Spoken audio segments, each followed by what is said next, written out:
So here we have the companies. You are familiar with them: Amazon, Uber, Facebook.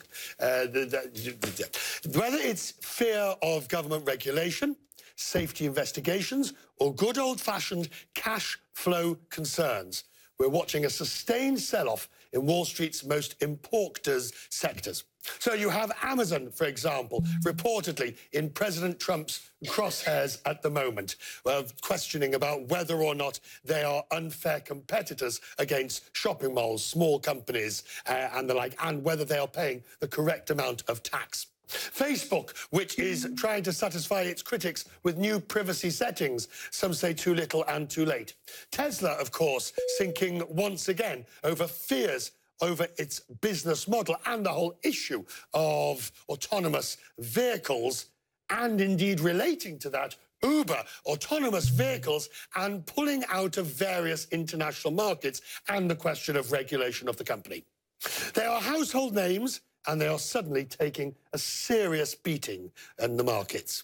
Now, we begin with Amazon, where the shares fell as much as 7% after reports that President Trump wants to go after the company. Now, bear in mind this company. So it was down much as 7. It rebounded up after, when the White House denied it was going after Amazon, it went up to about -3, finishes down -4, still an extremely high value price.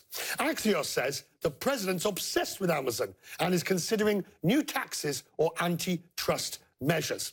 If that is the case, and bearing in mind the significance, well, Claire Sebastian's here to tell us. So what do we know, what do we know about what the president is allegedly rumoured to think about Amazon? Well, I mean, according to the Axios report, he is, quote, obsessed with Amazon, much more so than Facebook, which has been in the news much more recently. You never hear Trump talk about Facebook, and it's possibly to do with taxes, it's possibly to do with antitrust. He thinks perhaps they're too big. He's called them a monopoly in the past. But this was enough. The mere whiff, Richard, that he might actually do something was enough to sink the stocks. How much of this is animus against Bezos because of the Washington Post? I would say a significant part of it. We've actually been looking back at this complicated relationship, Richard. The idea that he's worried about Amazon is really nothing new. Take a look. Donald Trump's animus for Amazon was a staple on the campaign trail. I have respect for Jeff Bezos, but he bought the Washington Post to have political influence. And believe me, if I become president, oh, do they have problems. He regularly attacked the Washington Post, owned by Amazon CEO Jeff Bezos, even claiming Amazon was using the newspaper to avoid taxes. The Washington Post, which is just a ploy for Amazon so that Amazon doesn't pay taxes. After the election, he added a new grievance, tweeting in December last year that the fees charged by the US Postal Service were, quote, making Amazon richer. And some of this is true. According to Citigroup, the US Postal Service undercharges by $1.41 per parcel. Amazon only started paying sales taxes in all applicable US states last spring. Frankly, they're putting all the retailers out of business, okay? You want to know the truth. And he's right about that, too. Store closings hit a record last year, hurt in part by Amazon's dominance.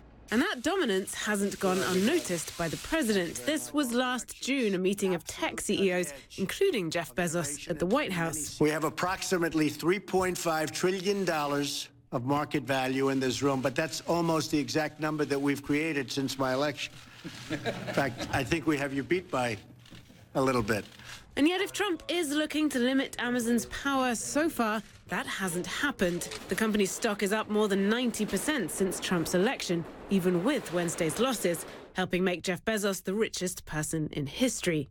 It also acquired Whole Foods last year with no antitrust hurdles. And US cities are fighting to win the company's second headquarters. 3 bids on the shortlist are inside the Washington, D.C. Beltway. Amazon had no comment Wednesday on the report from Axios that the president wants to, quote, go after Amazon with antitrust or competition law. And the White House played it down. I've heard him talk about it privately and publicly, and I know it's something that he wants to see happen. Beyond that, I don't have anything for you.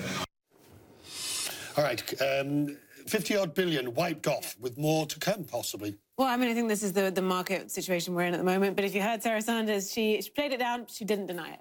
Thank you. Now, it's from Amazon to Facebook, which is trying to win back users' trust with some revamped privacy settings. Dylan Byers is on the West Coast. Too little, too late. What have they done? Is this the first in a series of measures they're going to take?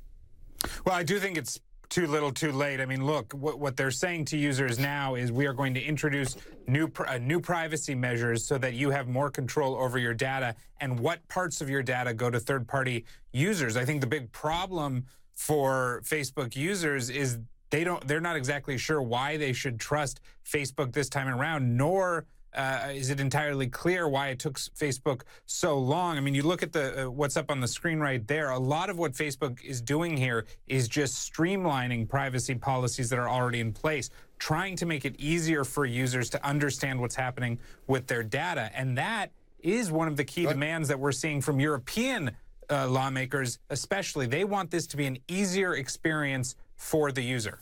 Dylan Baz in Los Angeles, as we look at these tech companies, thank you. We turn now to two cutting-edge car companies, both in trouble, Tesla and Uber.